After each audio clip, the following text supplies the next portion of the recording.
काशी, शिव की नगरी, जहां मृत्यु भी मोक्ष का द्वार बन जाती है। इसी काशी के मणिकर्णिका घाट पर एक अघोरी साधु रहते थे। उनका नाम कोई नहीं जानता था। लोग बस इतना जानते थे कि वो दिन रात श्मशान में शवों के बीच साधना करते हैं और उनके होंठों पर हर समय एक ही मंत्र रहता, ओम नमः शिवाय। उनकी शक्ल थी भयावह, शरीर पर भस्म, बाल जटाओं में उलझे, गले में रुद्राक्ष की माला, पर उनकी आंखों में था एक अलौकिक तेज, मानो वो किसी साधारण मानव के रूप में नहीं, किसी रहस्य के रक्षक के रूप में वहां हो।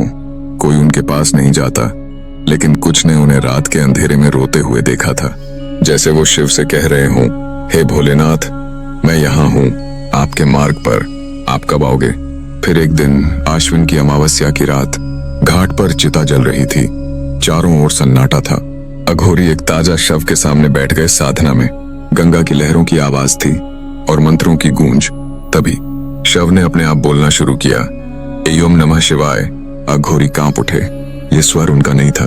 उन्होंने आंखें खोली और देखा, शव से एक उज्जवल प्रकाश फूट रहा है और उस प्रकाश में प्रकट हुए स्वयं भगवान महादेव। जटाओं से गंगा बह रही थी, गले में नाग, शरीर पर राख और नेत्रों में करुणा व अग्नि। भोलेनाथ बोले, डर मत अघोरी, तेरी भक्ति ने मुझे खींच लाया है। तूने भय के बीच भक्ति की जो मशाल जलाई, मैं उसे अनदेखा नहीं कर सकता था। अघोरी रो पड़ा, कहा, प्रभु, मैंने तो सिर्फ आपको पुकारा था।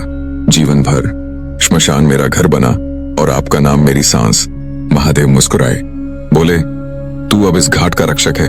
तेरे भीतर अब मैं निवास करूंगा। जो यहाँ सच्चे भाव से आएगा, उसे शांति और मोक्ष दोनों मिलेगा। फिर एक तेज रोशनी के साथ भगवान अंतर्धान हो गए। अगली सुबह लोग आए, लेकिन अघोरी कहीं नहीं था।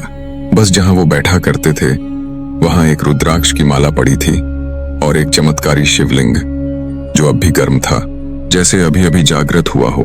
भोलेनाथ हर जगह हैं, श्मशान में भी, भक्त के मन में भी। अगर भक्ति सच्ची हो तो वो खुद प्रकट होते हैं। न समय रोक सकता है, न मृत्यु, क्योंकि वो केवल संहार नहीं करते, वो मोक्ष भी देते हैं। कि ये कहानी पसंद आई हो तो वीडियो को लाइक और कमेंट जरूर करें, और ऐसे ही महादेव की अद्भुत और अलौकिक कहानियां जानने के लिए हमारे मिस्टिक भारत चैनल को सब्सक्राइब करना न भूलें। धन्यवाद। हर हर महादेव।